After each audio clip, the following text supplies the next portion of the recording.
Finally, the special livery that Ferrari will use at Monza has been revealed. In fact, this white color is present on the engine cover area, enhancing the car, making it much more aesthetically beautiful and also adding a historic touch. This special livery celebrates the 50th anniversary of Niki Lauda's first world title with Ferrari. Let's take a closer look in today's video at how this livery was prepared. We need to hear Toto Wolff's statements about Lewis Hamilton and also Stefano Domenicali's comments on Ferrari and the future of Formula One. Valtteri Bottas also said that he might not win another title. Patrese discussed with Adrian Newey about the future of Aston Martin, and it seems not to be ready yet. Lastly, we also need to talk about McLaren racing because it has been valued at $5 billion, a staggering figure. With that said, let's now look at everything in detail. First of all, if you like the videos, leave a like, subscribe, and activate notifications so you don't miss any Ferrari-themed or Formula One-themed videos. Let's get started now. It was September 7th, 1975, when, right on the Brianzolo asphalt, the Ferrari team achieved one of the most memorable days in its history. Clay Regazzoni won the race, while Lauda finished third, bringing home his first world title. A triumph that also secured the Constructors' Championship and marked the beginning of one of the most glorious eras for Maranello. To recall that achievement, Ferrari has designed a livery that echoes the colors and details of the 312T.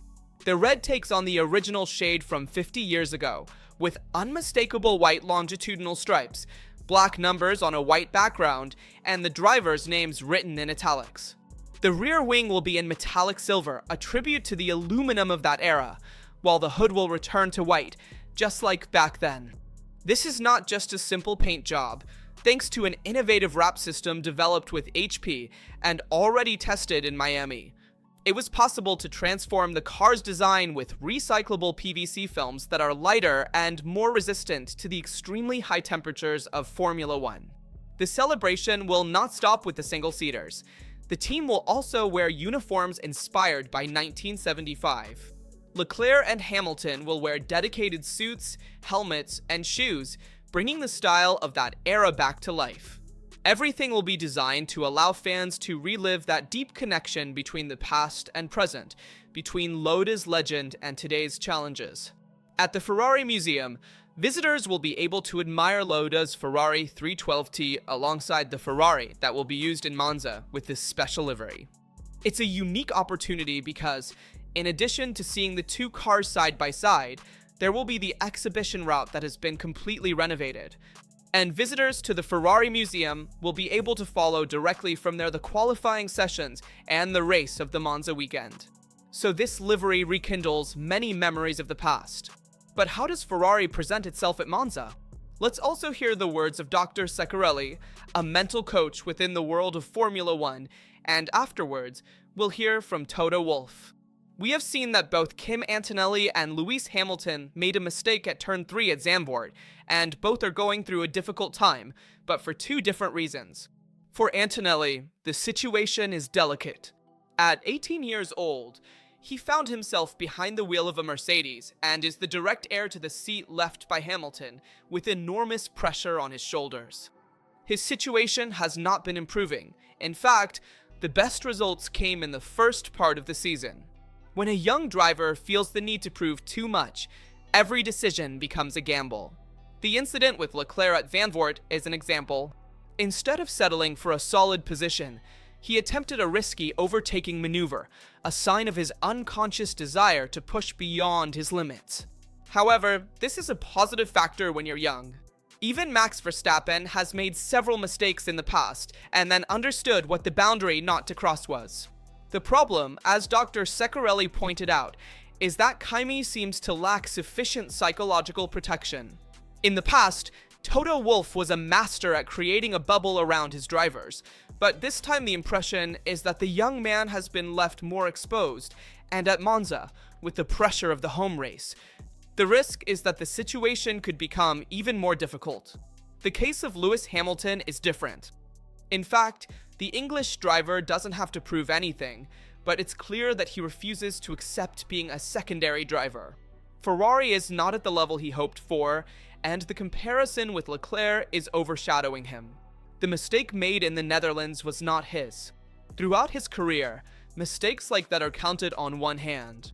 Making things worse, he also received a 5-position grid penalty to be served at Monza for not respecting the double yellow flags.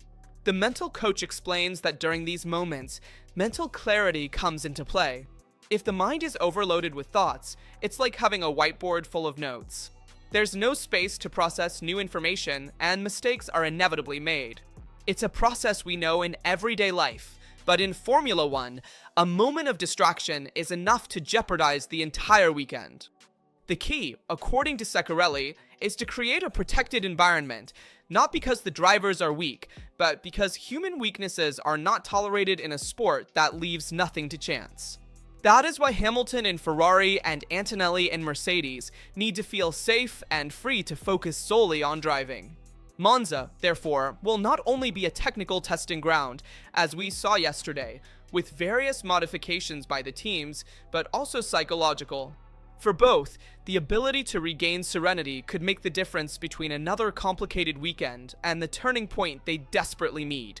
And Dr. Seccarelli's psychological interpretation is very interesting. I believe that, on one hand, it may be more justified for Kim Antonelli, who is new to Formula One and is in a strong team like Mercedes, which has an incredible history behind it.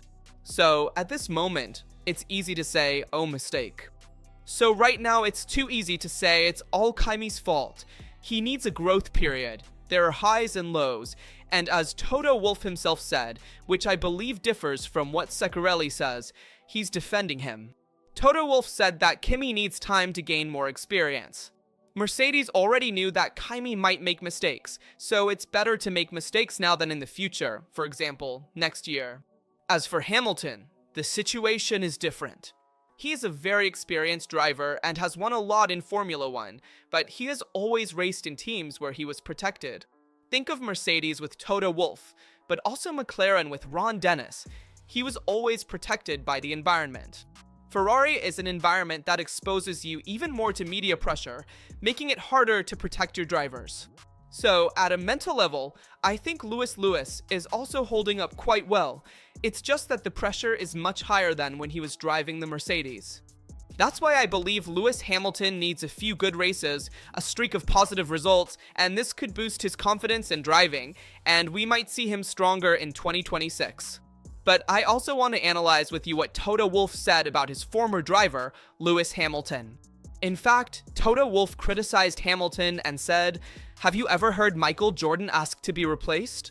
It's a phrase that carries a lot of weight and comes after Budapest's disastrous qualifying, when Lewis was eliminated in Q2, while Leclerc was on pole and had given up in despair, saying, "We probably need to change the driver," referring to Ferrari needing to change itself. Toto Wolff didn't take such a comment well. I told him immediately in private and then in front of the media. A champion like Hamilton cannot just give up like that. For Toto Wolff, Lewis remains the absolute GOAT, the greatest of all time, but certain words risk damaging his own image and creating a toxic narrative around his debut at Ferrari. This is why the comparison with Michael Jordan is made, a superstar who doesn't doubt himself in front of the world. However, the problem is real. Ferrari is not as competitive as hoped, and the comparison with Leclerc is putting him in difficulty. Zamvir's mistake and the 5-place penalty to serve at Monza are signs of a nervous Hamilton who is not settling and still hasn't found the right feeling. But as Toto Wolff also pointed out, talent doesn't evaporate overnight. Experience can make up for the lack of raw speed, and with a car that gives him confidence, Lewis can still fight for the title. The move to Ferrari remains consistent. It was the right time to change the environment, the agreement was excellent, and the desire to race with the prancing horse was strong. Of course, now he has to face a young and very fast teammate in a car that is driven differently from what he was used to in Mercedes. But this isn't the first time Hamilton has experienced moments of frustration. He has had them even with Toto. A couple of positive weekends are enough to change the perception and bring Lewis back up. So the question isn't whether Hamilton is finished, but whether Ferrari can give him that window of performance and confidence to see the champion we know again. Toto Wolff, with that provocation, aimed to strike the right chords. Now, it will be the track, especially Monza, to tell us if Hamilton can bounce back immediately or if the journey with the Russian will be longer and more challenging.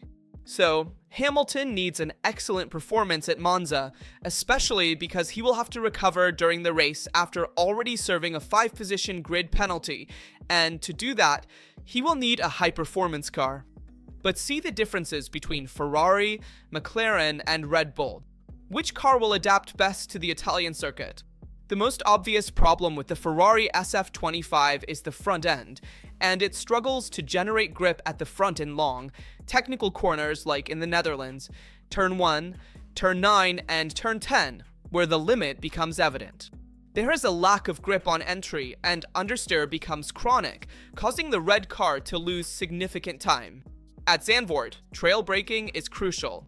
When you need to brake while turning into the corner, if the front doesn't hold, you lose confidence and time per lap. In the Netherlands, Ferrari paid a very high price, but it's not just a mechanical balancing issue. In fact, Ferrari struggles even to manage the ground clearance, which is another Achilles heel of the SF25. The car operates within a very narrow window, and it takes very little to push it out of the ideal range, causing the aerodynamic load to vanish. On a three-dimensional track like the Netherlands, Ferrari suffered more than anyone else. The consequences are tire management that has never been within the right window. And the question that all fans are asking is, will this situation also be seen at Monza? Well, Monza is a very different track where trailing is not present. There is a lot of braking in the deceleration phase, but the brakes are not applied into the corners or with the front and yaw.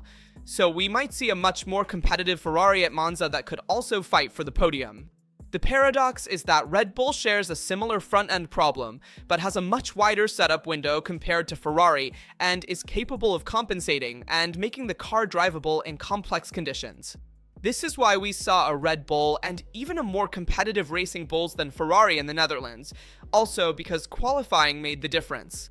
However, this situation must not be repeated at Monza, where Ferrari hopes to be at least more competitive than Red Bull Racing Bulls, Mercedes, and Aston Martin. The doubt remains about McLaren, but we hear Stefano Domenicali's words on the future of Formula One because they have sparked much discussion. Formula One is growing, but now we need to take another leap. This is what Stefano Domenicali, CEO of Formula One, said on the eve of Monza. 2026 will be the true watershed. There will be a new technical and power unit regulation to explain clearly to an audience that is no longer made up solely of super enthusiasts. The idea is clear, no engineering jargon, but simple, graphic snippets to explain how the single-seaters will operate and where the real battle between teams will take place.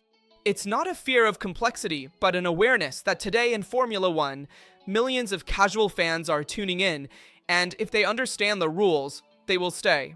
Then there's the weekend sprint format, which promoters like and now even more the drivers do as well. Although everyone was opposed at first, the direction has changed according to the Sunday reports.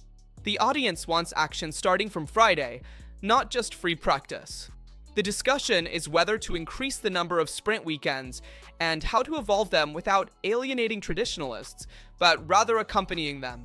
Simultaneously, there's also consideration about the race durations. For younger fans, 300 kilometers is long. They want races to be faster and faster. Even the inverted grid is no longer a taboo. In fact, the topic of the inverted grid is once again central, as in Formula 2 and Formula 3, because experimenting in Formula 1 is now part of the game.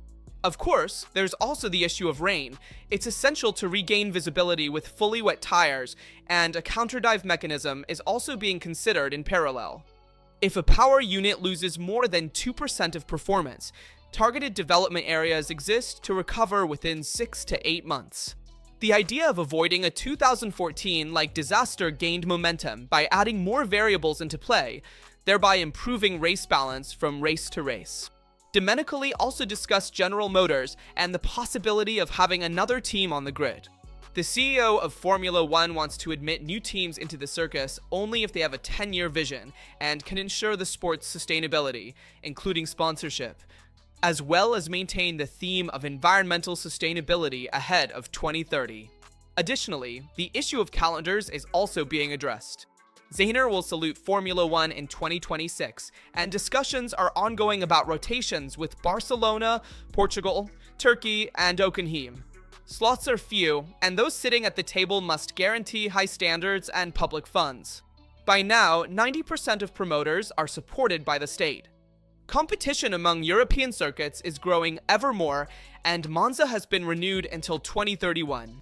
We know that Imola will already be in rotation for the coming years, so Italy must be very careful about its role within Formula One because it is increasingly precarious. So this is the scenario described by Stefano Domenicali regarding the future of Formula One. I am curious to hear what you think too, because these are topics that currently seem distant, but they will become concrete within a few months or years. The vision is clear. Stefano Domenicali wants to increase the spectacle further by expanding sprint weekends, reducing free practice sessions, adding anti-stall rules, and favoring weaker engines. All of this is aimed at encouraging the spectacle and creating more adrenaline among fans who will be less experienced, increasingly new fans, so we need to simplify this Formula One. This seems to me the key goal of Formula One.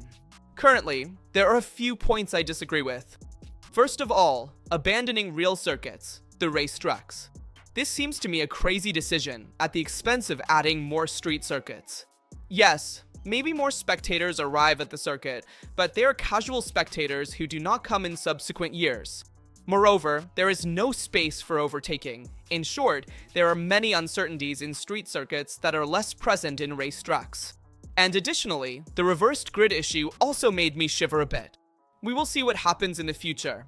That said, let's talk about Max Verstappen's statements and also about Aston Martin. In fact, Max Verstappen is experiencing a very different season from the last four.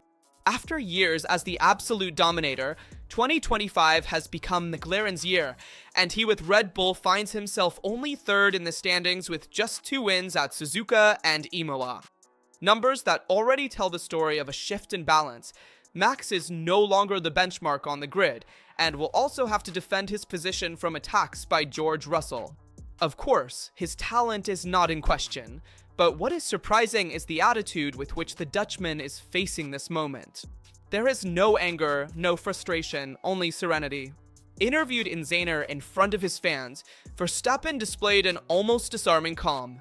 He clearly stated that he already feels satisfied with what he has achieved, admitting that he may never win another world title. A phrase that, coming from someone who recently dominated Formula One, makes you think. Max emphasized that he has achieved much more than he dreamed of when he started, and that his career achievements speak for themselves. In other words, he no longer needs to show anything. However, there is another side of Verstappen that is emerging, that of the manager. Already active in the GT World Challenge, Max is building his future as a team owner. He explained that at the beginning, it is essential to set things up properly, but he doesn't mind at all the idea of managing other drivers and seeing them race with his cars.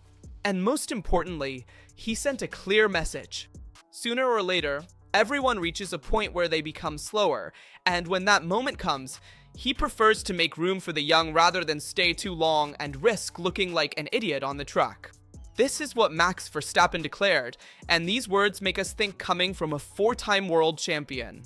However, even saying that everyone will eventually become slow and that he will make room for the young drivers even within his own team are statements I did not expect from Max, and they also make us think about his future. Whether he will want to become more of a manager and less of a driver to manage his team. But let's also hear Riccardo Patrese' words about the future of Aston Martin. Riccardo Patrese already drove the Williams cars signed by Adrian Newey in the 90s, and it was Patrese himself, after meeting him at Goodwood, who shared a surprising detail. Adrian Newey told me that they won't be ready to win in 2026. He doesn't want to create false expectations. These words seem sincere, although you can never be sure. Perhaps in his heart, he already hopes to surprise everyone in the first year, but officially, he preaches caution. Patrese revealed that Adrian Newey does not envision Verstappen in green as early as 2026 and added, he doesn't believe he can offer him a championship-winning car right away. In fact, in 2026, Aston Martin will not be fighting for the title, but he knows very well that the potential will be there, and so Max will become an Aston Martin target. Of course, the uncertainty remains with Alonso, who, despite his age, according to Patrese, would still have the hunger to compete for a world championship if Aston Martin put a competitive car in his hands. As for Stroll, there are still many doubts even after the last race in the Netherlands. One last thing, we also need to talk about numbers because McLaren is currently valued at $5 billion, and this number is impressive, especially considering that 5 years ago, during the height of the pandemic, Wokking's racing division was valued at $560 million to attract investors and keep the project afloat. At the time, MSP, Sports Capital, and other funds had taken a minority stake, stopping around 33%. Today, those who believed in that investment are facing a tenfold growth. The climb has just concluded. In fact, the sovereign funds of Bahrain and Abu Dhabi have acquired 100% ownership of McLaren Racing, a massive operation that puts McLaren entirely in Middle Eastern hands. The group also purchased all remaining shares still held by MSP and other US investors. The final valuation is $5 billion. McLaren is not just the team of Senna or Hamilton, it has become a global brand capable of multiplying its value in just a few years. It will be interesting to see what the future holds for McLaren in the coming years, but let me know in the comments your opinion on all the topics we discussed in the video. I'm curious to know if you like the new Ferrari livery, the one for Monza, and what you expect from the red car this weekend as well. As always, I remind you to leave a like, subscribe, and activate notifications so you don't miss any videos about Formula 1 and Ferrari. That's all from Rastro. See you in the next video.